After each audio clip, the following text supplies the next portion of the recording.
j'ai découvert Cahors au milieu des années 90 et avec des vins qui étaient quand même extrêmement tanniques, qui étaient taillés pour la garde. J'ai quelques bouteilles de 97-98 et je sais toujours pas quand je vais les boire.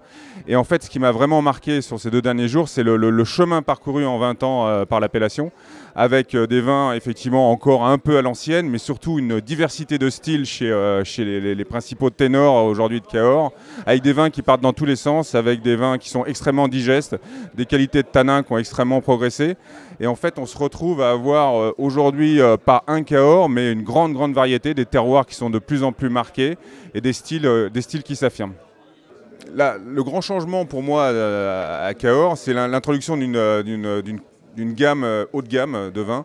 On n'est plus du tout sur des vins on va dire, extraits et tanniques. Là, il y a une gamme qui se détache avec des vins extrêmement qualitatifs, beaucoup plus soignés que par le passé, avec effectivement cette qualité de tanin qui apparaît, des profils aromatiques beaucoup plus propres, beaucoup plus précis que par le passé.